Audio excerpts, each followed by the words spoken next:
Ask a Mexican by Gustavo Arellano. Narrated by James Herrera, Christine Marshall, and William Dufris. Copyright 2007 by Village Voice Media Holdings, LLC. This unabridged audiobook is published by arrangement with Scribner, a division of Simon & Schuster Incorporated, and was produced in the year 2007 by Tantor Media Incorporated, which holds the copyright thereto. No contaban con mi astucia. They didn't count on my astuteness. El Chapulín Colorado, the Red Grasshopper. Introduction. Cultural understanding via wetback jokes. Mexicans. Spicy, wobby, drunk, dreamy. The downfall of the United States. Its salvation. Mexicans mow our lawns, graduate from college, fleece us dry. They're people with family values, machismo, many kids, big trucks. Our neighbors south of the border. Our future. Tequila. Who doesn't love Mexicans? Whether they're family, friends, or the gold-toothed wetbacks you love to hate, Mexicans have been the focus of America's obsession from the days of Sam Houston to today's multinational corporations. We give them jobs, ridicule them, and devour Mexican food as quickly as they do our social services. But we never bothered to know Mexicans. There never was a safe zone for Americans to ask our amigos about their ways, mainly because we never bothered to learn Spanish. Besides, how exactly would you ask a Mexican in person why, say, so many of them steal, or why they use accents without earning a kick in the cojones? A word, by the way, that no Mexican uses. With this in mind, OC Weekly editor Will Swaim called me into his office in November 2004.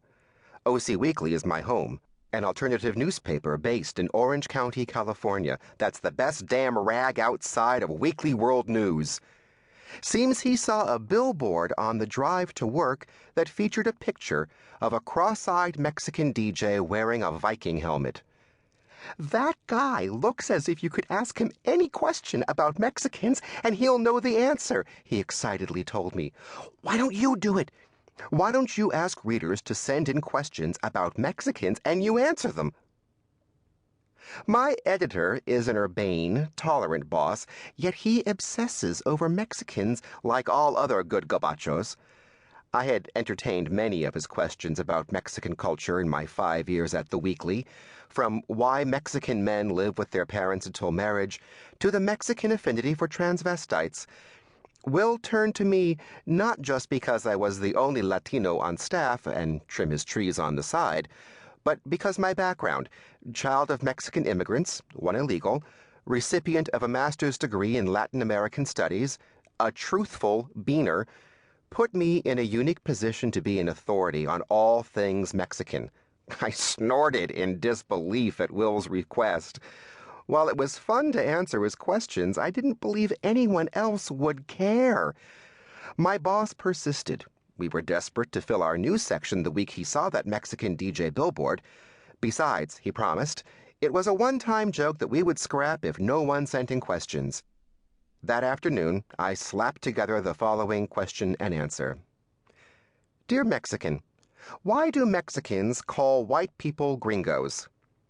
Dear Gabacho, Mexicans do not call gringos gringos. Only gringos call gringos gringos. Mexicans call gringos gabachos. We named the column Ask a Mexican and paired it with an illustration of the most stereotypical Mexican man imaginable. Fat, wearing a sombrero and bandoliers, with a mustache, stubby neck, and a shiny gold tooth. My dad in his younger days. We laughed. Reaction was instantaneous. Liberal-minded people criticized the logo, the column's name, its very existence. Conservatives didn't like how I called white people gabachos, a derogatory term a tad softer than nigger. Latino activists called Will, demanding my resignation, and threatened to boycott the Weekly. But more people of all races thought Ask a Mexican was brilliant, and more surprisingly, the questions poured in. Why do Mexican girls wear frilly dresses? What's with Mexican...